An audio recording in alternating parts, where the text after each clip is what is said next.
Dans ce chapitre, je vais vous parler des dystopies. Je trouve pour ma part qu'entre la dystopie et les cauchemars, il y a de nombreux points communs.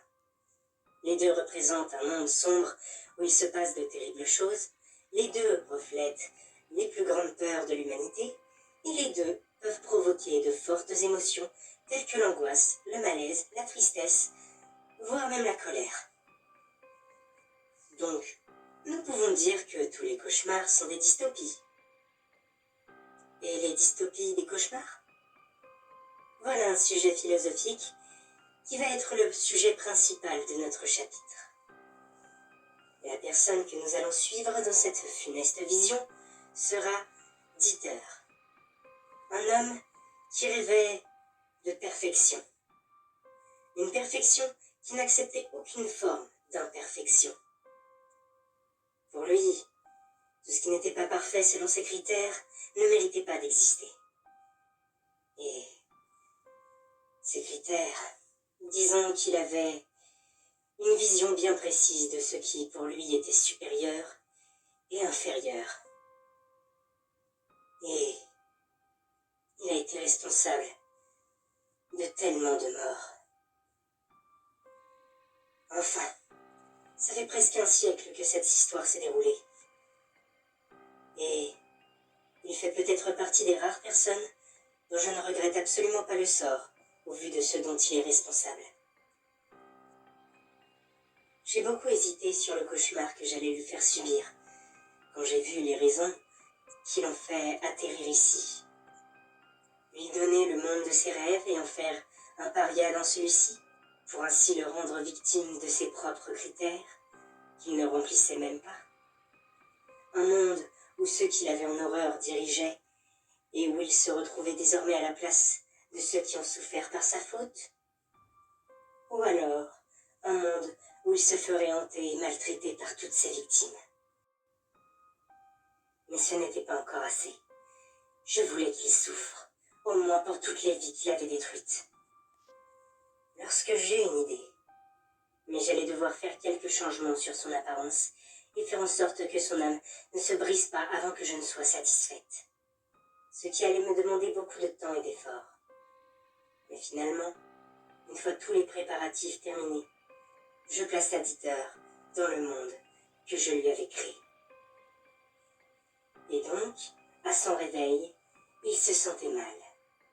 Il avait des douleurs sur tout le corps. Il avait même du mal à se lever et à se mouvoir. De plus, l'endroit où il se trouvait tremblait légèrement. Quant à moi, je le laissais prendre son temps. Après tout, il allait finir par souffrir quoi qu'il arrive. Et finalement, quand il réussit à se déplacer, il se rendit compte qu'il se trouvait dans une grotte, avec les questions habituelles.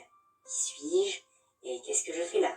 Qui pour le coup était plus importante qu'à l'accoutumée dans cette histoire. Aussi, visiblement la grotte semblait scellée, comme pour empêcher quoi que ce soit d'y entrer ou d'en sortir. Mais vous imaginez bien que je n'allais pas juste le laisser pourrir dans sa grotte. Je déclencha alors un tremblement de terre qui fit trembler toute la grotte et ouvrit un passage dans la roche qui scellait l'entrée.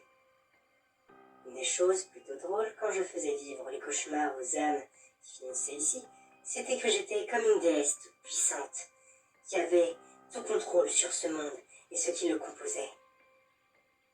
Mais bon, je m'égare.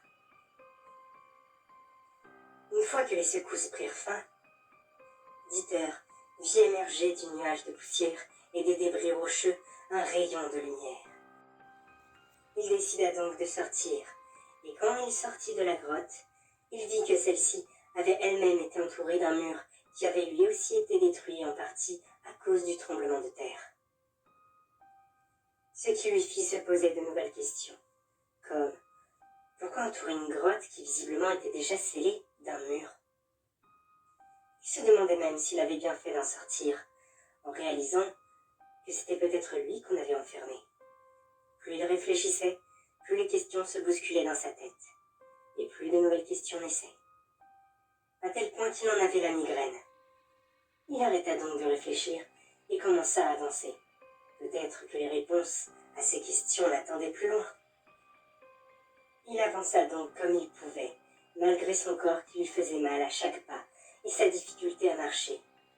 Et au bout d'un certain temps, il finit par atteindre un village de campagne. Les rues étaient vivantes et les gens semblaient tous beaux et sympathiques. Alors Dieter se décida donc à aller voir les habitants pour leur poser des questions. Et quand les gens le virent, l'expression de leur visage qui semblait au premier abord fort sympathique se transforma en peur et en dégoût. Quand notre âme perdue s'en rendit compte, il essaya de dire quelques mots pour leur demander pourquoi ils le regardaient comme ça. Mais au lieu de mots, ce fut des espèces de grognements et gémissements étranges qui sortirent de sa bouche. Il ne comprenait pas pourquoi, mais il n'arrivait pas à dire un mot. Et chaque fois qu'il essayait, sa gorge lui faisait atrocement mal. Mais il n'eut pas le temps de réfléchir à comment communiquer avec les gens qui l'entouraient, car ceux-ci commençaient tout simplement à lui jeter toutes sortes de choses dessus. Aliments, pierres, déchets, et certains s'approchaient même de lui avec des bâtons, cannes ou autres objets contendant d'un air menaçant. Pourquoi faisait-il tout ça, se demandait Dieter, en essayant de prendre la fuite, malgré ses difficultés à se mouvoir correctement. Ce qui d'ailleurs avait permis à ses ravisseurs de le pousser à terre et de le rouer de coups pendant plusieurs minutes, avant de lui attacher les pieds avec une corde reliée à un tracteur pour le traîner pendant plusieurs kilomètres. Et en finissant par le jeter dans une fosse où les gens faisaient couler de l'essence pour y mettre le feu, laissant Dieter agoniser dans les flammes. Vous vous dites bien évidemment que c'en est fini de cette pauvre âme. Mais non, je n'allais pas le laisser s'en tirer juste après ça. Donc, juste avant que son âme ne se brise, je l'ai renvoyé dans la grotte où il s'était réveillé au tout début. Il se réveilla à nouveau, se demandant ce qui venait de se passer. Et il ne mit pas longtemps à réaliser que ce qu'il venait de vivre n'était pas un rêve.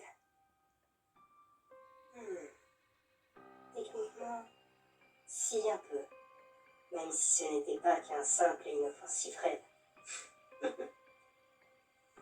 Quoi qu'il en soit, il eut sa révélation quand il vit la faille dans l'entrée de la grotte.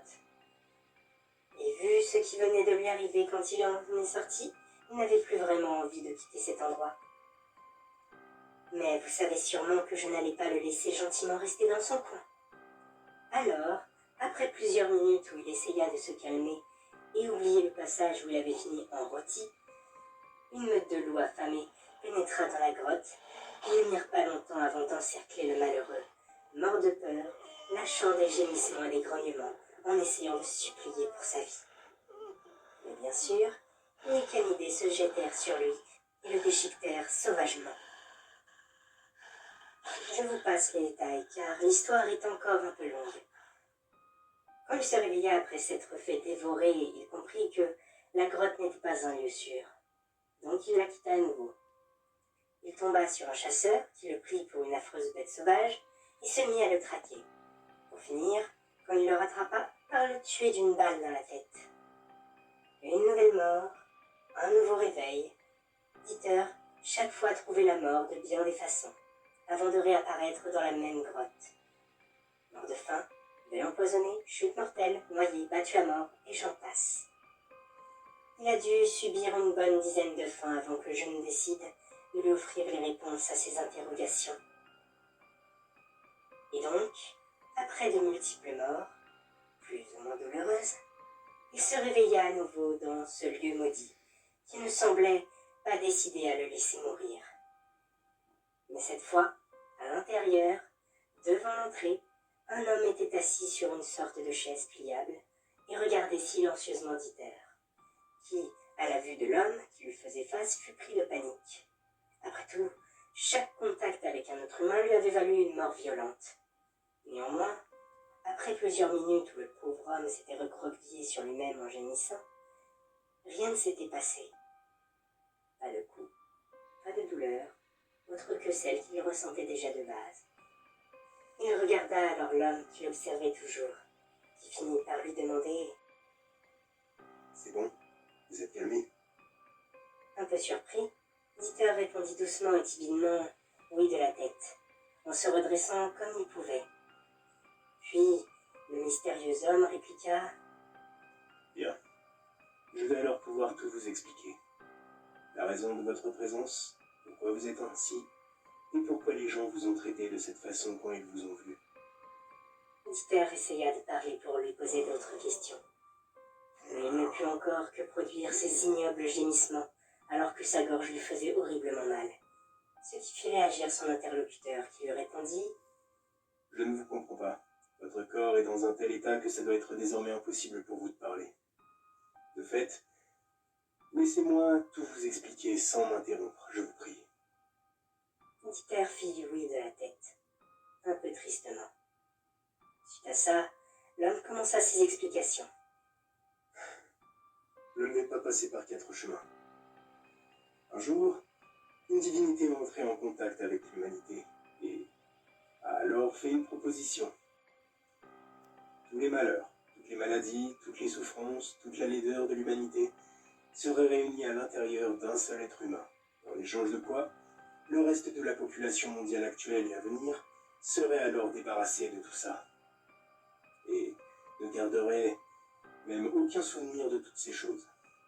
Bien évidemment, suite à cette proposition, l'humanité a décidé de prendre le pire criminel du monde et l'a offert en sacrifice pour qu'il absorbe tout le mal de l'humanité. Et ce que la divinité a proposé s'est alors réalisé. Tous les humains étaient devenus beaux, ne souffraient plus de rien, hormis un. Vous. Dieter n'en croyait pas ses oreilles. Il avait trop de choses à encaisser. Il a été sacrifié, c'était le pire criminel du monde. En lui se trouvait tout le mal de l'humanité. Un mélange de colère, de tristesse et de peur se mélangeait en lui alors que l'autre homme s'approchait et continua. Ce n'est pas fini. Que personne n'ait plus jamais à être sacrifié, la divinité vous a rendu immortel. Chaque fois que vous mourrez, vous revenez à la vie dans cette grotte. Et cela fait une bonne centaine d'années que vous étiez en sommeil dans ce lieu. Cependant, quelque chose vous a sorti de votre sommeil et a détruit le sceau qui scellait l'entrée. Maintenant, vous devez vous demander comment je sais tout ça, alors que l'humanité est censée avoir perdu tout souvenir de cette histoire. C'est parce qu'il fallait des gardiens, pour veiller à ce que cette grotte, qui est littéralement le réceptacle du mal de l'humanité, ne soit jamais détruite. Sinon, comme la boîte de Pandore, tout le mal qu'elle renferme serait alors à nouveau libéré sur le monde. En entendant la suite, Dieter avait peur de comprendre. L'homme serait venu pour réparer l'entrée de la grotte et le remettre en sommeil pour qu'il continue à être le réceptacle de la misère du monde. Puis l'homme posa doucement sa main sur l'épaule de Dieter et lui répondit comme s'il avait perçu la peur dans son cœur. Je vous rassure, je ne suis pas venu tout réparer. Bien au contraire. Je suis venu vous libérer de votre souffrance. Suite à ces mots, Dieter retrouvait espoir. Mais le regard triste et grave de son interlocuteur éteignit bien vite cette lueur qui venait de naître. Alors que celui-ci conclua. Je ne peux malheureusement pas retirer la malédiction qui vous ronge. Mais je peux y mettre fin. Le monde ne souffre peut-être plus de tout ce qui se trouve en vous. Mais votre mal l'affecte. La cruauté, la discrimination et le mépris n'a jamais été aussi présents. Tout être ne répondant pas aux standards de perfection régis par le monde est supprimé sans pitié, afin de préserver notre paradis, comme ils disent. Pour moi, des gens comme ça ne sont pas bien différents de vous, et ne méritent pas d'être protégés du mal. Je vais donc détruire cette grotte, libérer le mal, et mettre définitivement fin à vos jours, pour que vous n'ayez plus à souffrir à leur place. Alors, qu'en dites-vous ? Dieter avait du mal à réaliser tout ce qu'il venait d'entendre. Mais il est vrai que chaque fois qu'il avait vu des humains, ils lui avaient tous semblé très beaux, mais aussi très cruels et violents envers lui. Et s'il ne pouvait être libéré du mal qu'il avait en lui, peut-être que la libération de la mort, la vraie mort, serait mieux qu'une éternité de souffrance. Il accepta alors la proposition de l'autre homme, qui plaça des explosifs en quantité partout dans et autour de la grotte, alors que celui-ci invita Dieter à s'asseoir dans sa chaise pliable en attendant. Alors que l'autre homme s'excusa envers Dieter de ne pouvoir le sauver ou réduire la douleur qu'il allait ressentir quand la grotte allait exploser, pour Dieter, de tout le temps où il avait vécu depuis son réveil, nul moment ne fut plus paisible que celui où il attendit la mort, assis sur une chaise pliante. Il avait peur et appréhendait la mort et la douleur qui l'attendaient, bien sûr, mais personne n'avait fait preuve de bienveillance envers lui depuis qu'il avait librement pris conscience. Et ce simple geste de lui proposer de s'asseoir lui avait réchauffé le cœur. Finalement, le moment fatidique arriva, et après un moment d'adieu, l'autre homme sortit de la grotte, et après quelques secondes, un bruit, un flash, et une intense chaleur. Et tout était fini. Dieter abandonna toute envie de vivre, et je brisai alors son âme. Il n'y eut pas de ménage du prisonnier ce jour-là, car des mois avaient passé dans le cauchemar. Et quand le prisonnier passait un trop long moment à travers l'âme d'une autre personne, il avait du mal à reprendre ses esprits et pouvait se prendre pour la personne avec qui il avait partagé le cauchemar. Je lui laissa donc le temps de reprendre ses esprits, et je plaça moi-même le corps reconstitué de Dieter dans une des cages du cimetière. D'ailleurs, dans les rares occasions que j'ai eues de faire le ménage moi-même, je prends toujours le temps d'aller dans une partie très spéciale du cimetière du village. Mais bon, pas la peine de trop m'attarder dessus pour l'instant. Je vous en parlerai au prochain chapitre.